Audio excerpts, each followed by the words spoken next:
सुप्रभात बच्चों। कल हम पढ़ रहे थे पद परिचय।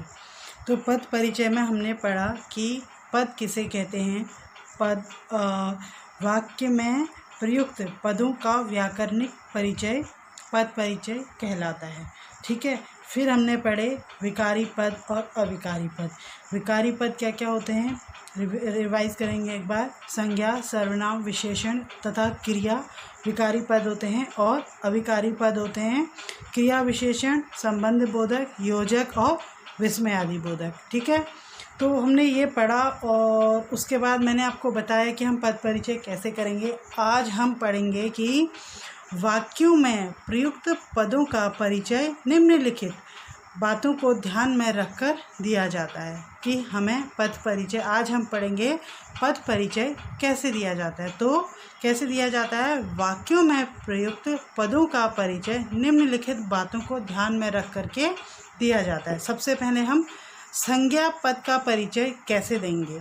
हम देखेंगे कि संज्ञा के तीनों भेद जातिवाचक, व्यक्तिवाचक, भाववाचक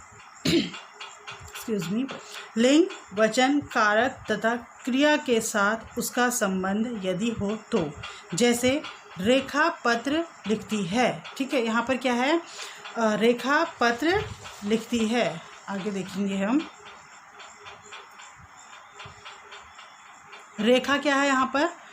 अब हमको रेखा पत्र लिखती है, तीनों पदों का हमको परिचय देना है। उस वाक्य में मतलब जितने भी पद प्रयुक्त हुए हैं उनका परिचय हमको देना है। जैसे सबसे पहले हम रेखा का पद परिचय देंगे। सबसे पहले क्या है, रेखा। तो रेखा क्या है, एक व्यक्ति है ना, तो क्या हो गया, व्यक्तिवाचक संज्ञा हो गया। उसके बाद अब रेखा नाम से हमें ज्ञात हो रहा है कि वो स्त्री है, तो क्या हो गया, यहाँ पर स्त्रीलिंग लिखा हमने।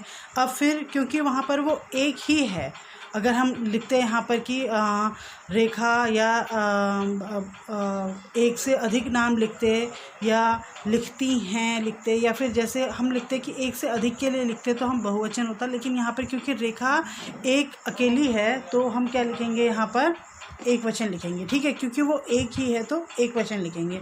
उसके बाद अब रेखा ही करता है तो क्या हो गया, ये कर्ता कारक हो गया। और लिखती है क्रिया की कर्ता हो गया, मतलब क्रिया के साथ किसका संबंध है, रेखा का। लिखने के साथ किसका संबंध है, रेखा का।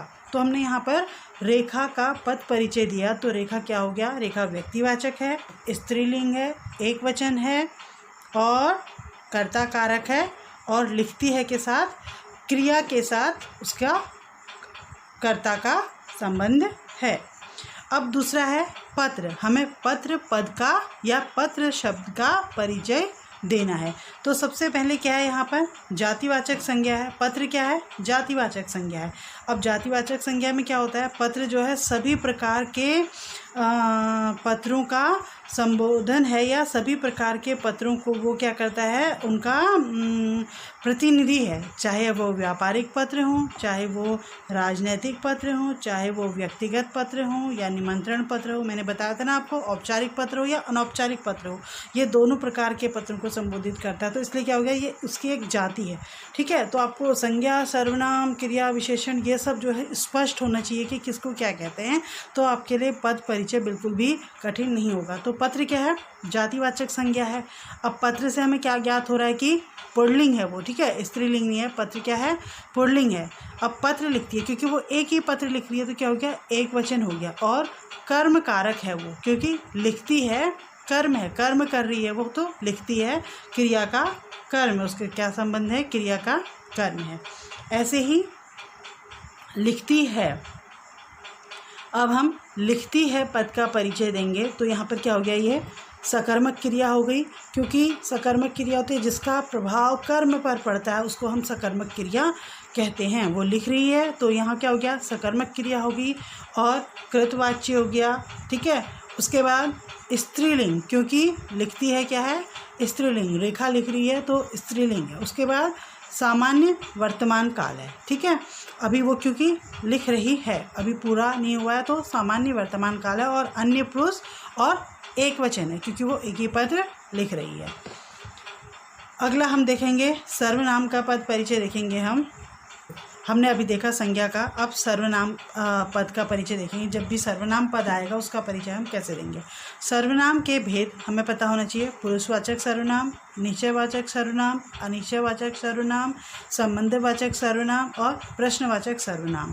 लिंग, पुरुष, वचन, कारक तथा क्रिया के साथ उसका संबंध हम बताएंगे उसमें, ठीक है। तो सर्वनाम के ये भेदों के बारे में हमें मालूम होना चाहिए। उसके बाद इन सब के साथ लिंग, पुरुष, वचन, कारक तथा क्रिया के साथ हम उसका संबंध बताएंगे। उदाहरण के लिए, वह क्या पढ़ रही है। अब इसमें जितने भी पद आए हैं हमें उन पदों का परिचय देना है। सबसे पहले वह क्या है, अन्य पुरुषवाचक सर्वनाम है। और अब पढ़ रही है तो इससे हमें क्या ज्ञात हो रहा है कि वो कोई स्त्री है, ठीक है। तो यहाँ पे क्या हो गया, स्त्रीलिंग हो गया। और एक ही है वो तो एक वचन हो गया। और कर्ता कारक है क्योंकि वो स्वयं ही कार्य कर रही है तो वो कर्ता कारक है। दूसरा है क्या। अब क्या से ज्ञात हो रहा है कि ये वो क्या, हमें पता नहीं है तो हम प्रश्न पूछ रहे हैं तो क्या हो गया, प्रश्नवाचक सर्वनाम, अन्य पुरुष, पुल्लिंग, एक वचन और कर्म कारक, ठीक है। पढ़ क्या हो गया, क्या क्या है, पुल्लिंग है और अन्य पुरुष है, एक वचन है और कर्म कारक है। उसके बाद पढ़ रही है का हम परिचय देंगे। तो अकर्मक क्रिया, पढ़ रही है, पढ़ने का प्रभाव किसी पर नहीं पड़ेगा तो क्या हो गया, वहाँ पर अकर्मक क्रिया हो गई। और स्त्रीलिंग, पढ़ रही है, वह क्या है, स्त्रीलिंग था तो वो पढ़ रही है भी क्या होगा, स्त्रीलिंग होगा, एक वचन क्योंकि एक ही है वो तो एक वचन होगा। और अपूर्ण वर्तमान काल क्योंकि उसने पढ़ नहीं लिया है, अगर पढ़ लिया होता तो पूर्ण वर्तमान होता, ठीक है। पढ़ा था होता तो भूतकाल होता, लेकिन वो पढ़ रही है मतलब कि वो अभी भी पढ़ रही है तो इसलिए अपूर्ण वर्तमान काल है और कृतवाच्य है, ठीक है। तो बच्चों आपको स्पष्ट रूप से समझ में आ जाए इसीलिए मैं अभी सिर्फ 2 ही टॉपिक पढ़ाए मैंने, संज्ञा और सर्वनाम का पद परिचय हम कैसे देंगे, ठीक है। अगली क्लास में हम पढ़ेंगे कि विशेषण और क्रिया का पद परिचय हम कैसे देंगे, ठीक है। आप वीडियो को ध्यान से सुनिएगा, समझिएगा, उसके पश्चात ही अपनी कॉपी में कार्य कीजिएगा। धन्यवाद।